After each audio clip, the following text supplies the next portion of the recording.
વિદ્યાર્થી મિત્રો, આજે આપણે જનીનિક ઇજનેરી વિદ્યાની મદદથી ઇન્સ્યુલિનના ઉત્પાદન વિશે માહિતી મેળવીશું. સામાન્ય રીતે ઇન્સ્યુલિન એ આપણા શરીરમાં સ્વાદુપિંડમાં આવેલા લેંગરહાન્સના કોષપુંજમાંથી ઉત્પન્ન થાય છે. સ્વાદુપિંડ એક પ્રકારની સહાયક પાચક ગ્રંથિ છે. જેવી રીતે યકૃત એક ગ્રંથિ છે, એવી રીતે સ્વાદુપિંડ પણ પાચક ગ્રંથિ છે, જે આપણા શરીરમાં શર્કરાનું નિયમન કરે છે. મોટી ઉંમરે સ્વાદુપિંડમાં આવેલા લેંગરહાન્સના કોષપુંજો જ્યારે ઇન્સ્યુલિનનું સર્જન કરી શકતા નથી, ત્યારે બહારથી ટેબ્લેટ કે ઇન્જેક્શન સ્વરૂપે આપણે ઇન્સ્યુલિન લઈ શકીએ છીએ અને શરીરમાં શર્કરાનું નિશ્ચિત પ્રમાણ જાળવી શકીએ છીએ. તો ઇન્સ્યુલિન કેવી રીતે બનાવી શકાય છે? એનું ઉત્પાદન કઈ રીતે થઈ શકે છે? ઇન્સ્યુલિન શેનું બનેલું છે? ઇન્સ્યુલિન એ સામાન્ય રીતે 2 પોલીપેપ્ટાઇડ શૃંખલાઓનું બનેલું છે, જેમાં 2 શૃંખલાઓ આવેલી છે, શૃંખલા A અને શૃંખલા B. આ બંને શૃંખલાઓ ડાયસલ્ફાઇડ બંધ દ્વારા જોડાયેલી છે, જે આપણે આકૃતિમાં જોઈશું. તો શરૂઆત કરીએ આપણે જનીનિક ઇજનેરી વિદ્યાની મદદથી ઇન્સ્યુલિનનું ઉત્પાદન. પુખ્ત વ્યક્તિઓમાં થતા મધુપ્રમેહ એટલે કે ડાયાબિટીસનું નિયંત્રણ નિશ્ચિત સમય અંતરાલ પર ઇન્સ્યુલિન લેવાથી જ સંભવ બને છે. પહેલાંના સમયમાં મધુપ્રમેહ રોગીઓ માટે ઉપયોગમાં લેવાતું ઇન્સ્યુલિન પ્રાણીઓમાંથી અને ભૂંડને મારીને તેના સ્વાદુપિંડમાંથી બહાર કાઢવામાં આવતું હતું. પ્રાણીઓમાંથી પ્રાપ્ત થતા ઇન્સ્યુલિન દ્વારા કેટલાક દર્દીઓને એલર્જી થતી હતી અથવા તો પરજાત પ્રોટીન પ્રત્યે બીજી પ્રતિક્રિયાઓ થવા લાગી હતી, રિએક્શન આવતું હતું. એટલે હવે જનીન ઇજનેરી વિદ્યાની મદદથી પ્રયોગશાળામાં કે સજીવોમાં ઇન્સ્યુલિનનું ઉત્પાદન કરવામાં આવે છે. તો વિદ્યાર્થી મિત્રો, અહીં આકૃતિમાં આપણે જોઈશું. તો પ્રથમ આકૃતિની અંદર 2 શૃંખલા આપેલી છે, શૃંખલા A અને B, જે બંને શૃંખલાઓ ડાયસલ્ફાઇડ બંધ દ્વારા જોડાયેલી છે. આખા પ્રોટીનમાંથી બંને શૃંખલાઓને અલગ પાડવામાં આવે છે, A પોલીપેપ્ટાઇડ શૃંખલા અને B પોલીપેપ્ટાઇડ શૃંખલા. આ બંને શૃંખલાઓ ડાયસલ્ફાઇડ બંધ દ્વારા જોડાયેલી છે અને એમાં વચ્ચેનો જે છેડો છે, મુક્ત C પોલીપેપ્ટાઇડ છેડો, એ દૂર થાય છે. તો એને દૂર કર્યા બાદ A શૃંખલા અને B શૃંખલા દ્વારા કઈ રીતે ઇન્સ્યુલિનનું નિર્માણ થઈ શકે છે, એના વિશે આપણે વાત કરીશું. ક્રિયા પદ્ધતિ જોઈએ તો ઇન્સ્યુલિન 2 નાની પોલીપેપ્ટાઇડ શૃંખલાઓનું બનેલું હોય છે. શૃંખલા A અને શૃંખલા B, જે એકબીજા સાથે ડાયસલ્ફાઇડ બંધો દ્વારા જોડાયેલ હોય છે. મનુષ્ય સહિત સસ્તન પ્રાણીઓમાં ઇન્સ્યુલિન પ્રો અંતઃસ્ત્રાવ એટલે કે પ્રો ઉત્સેચકની જેમ પ્રો અંતઃસ્ત્રાવને પણ પૂર્ણ પરિપક્વ અને ક્રિયાશીલ અંતઃસ્ત્રાવ બનતા પહેલાં તેને પ્રક્રિયાકૃત થવાની આવશ્યકતા હોય છે. એટલે કે ઇન્સ્યુલિન એ પ્રો અંતઃસ્ત્રાવ તરીકે સંશ્લેષણ કરવામાં આવે છે, બનાવવામાં આવે છે, કે જે વધારે ખેંચાયેલ હોય છે, જેને C પેપ્ટાઇડ કહે છે. એમાં વધારાનો જે ભાગ છે, જે વધારે ખેંચાયેલો હોય છે, લાંબો હોય છે, તેને C પેપ્ટાઇડ કહે છે.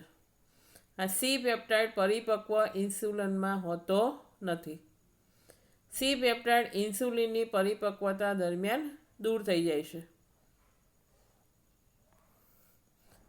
આરડીએનએ ટેકનોલોજી એટલે કે રીકોમ્બિનન્ટ ડીએનએ ટેકનોલોજીનો ઉપયોગ કરીને ઇન્સ્યુલિન ઉત્પાદનનો મુખ્ય પડકાર એ છે કે ઇન્સ્યુલિનને એકત્રિત કરી પરિપક્વ સ્વરૂપમાં તૈયાર કરવું. 1983માં ઇલી લિલ્લી નામની એક અમેરિકન કંપનીએ 2 ડીએનએ શૃંખલાઓને તૈયાર કરી જે માનવ ઇન્સ્યુલિનની શૃંખલાઓને અનુરૂપ હોય એટલે કે એના જેવી જ હોય. તેમણે કોલાઈના પ્લાઝમિડમાં પ્રવેશ કરાવીને ઇન્સ્યુલિન શૃંખલાઓનું ઉત્પાદન કર્યું. કોલાઈ એક પ્રકારના બેક્ટેરિયા છે જેનું આખું નામ છે ઇશ્ચેરિસિયા કોલાઈ. આ ઇશ્ચેરિસિયા કોલાઈના પ્લાઝમિડમાં પ્રવેશ કરાવીને ઇન્સ્યુલિન શૃંખલાઓનું ઉત્પાદન કરવામાં આવ્યું. પ્લાઝમિડ એટલે બેક્ટેરિયાના કોષમાં આવેલો વધારાનો ડીએનએનો ટુકડો.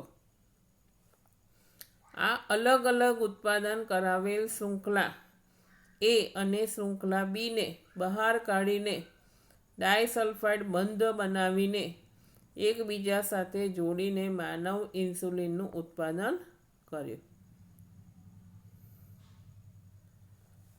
નેક્સ્ટ આપણે જોઈએ વિવિધ રોગોના નિદાન માટે જનીન થેરપી કઈ રીતે ઉપયોગી થાય છે. તો સૌથી પહેલાં આપણે જે જનીન થેરપી વિશે. જનીન થેરપી એ આનુવંશિક રોગની સારવાર માટે ઉપયોગી છે. જે વારસાગત રોગો છે એના માટે ઉપયોગી છે. જેમાં કોઈ બાળક કે ભ્રૂણમાં નિદાન કરવામાં આવેલ જનીન ક્ષતિઓનો સુધારો કરવામાં આવે છે. જનીનની જે ખામીઓ હોય એમાં સુધારો કરવામાં આવે છે. રોગની સારવાર માટે જનીનોને વ્યક્તિના કોષોમાં અથવા પેશીઓમાં પ્રવેશ કરાવવામાં આવે છે. ત્રીજો મુદ્દો છે કે જનીન થેરપીનો સૌપ્રથમ ઉપયોગ 1990માં એક 4 વર્ષની છોકરીમાં એડિનોસાઇન ડીએમિનેસ ટૂંકમાં એને ADA ની ઉણપ એટલે કે ક્ષતિને દૂર કરવા માટે ઉપયોગ કરવામાં આવ્યો હતો. આ ઉત્સેચક રોગ પ્રતિકારકતામાં અતિ આવશ્યક હોય છે. આ સમસ્યા એડિનોસાઇન ડીએમિનેસ માટે જવાબદાર જનીનના લોપ એટલે ડિલીશન અદૃશ્ય થઈ જવાની થાય છે. કેટલાક બાળકોમાં ADAનો ઉપચાર અસ્થિમજ્જા પ્રત્યારોપણ દ્વારા થાય છે. અસ્થિમજ્જા એટલે બોન મેરો. જ્યારે કેટલાકમાં ઉત્સેચક રિપ્લેસમેન્ટ થેરપી દ્વારા કરવામાં આવે છે. ઉત્સેચકને બદલે બીજો ઉત્સેચક રિપ્લેસ કરવામાં આવે બદલવામાં આવે. જેમાં સિરિંજ દ્વારા રોગીને સક્રિય ADA આપવામાં આવે છે. ઉપયુક્ત બંને ક્રિયાઓની મર્યાદા એ છે કે તે બંને સંપૂર્ણપણે રોગનાશક નથી. જનીન થેરપીમાં સર્વપ્રથમ રોગીના રુધિરમાંથી લસિકા કોષોને બહાર કાઢીને સંવર્ધન કરાવવામાં આવે છે. સંવર્ધન એટલે કે ઉછેર કરાવવામાં આવે છે. સક્રિય ADA cDNA રિટ્રોવાયરસ વાહક વાપરીને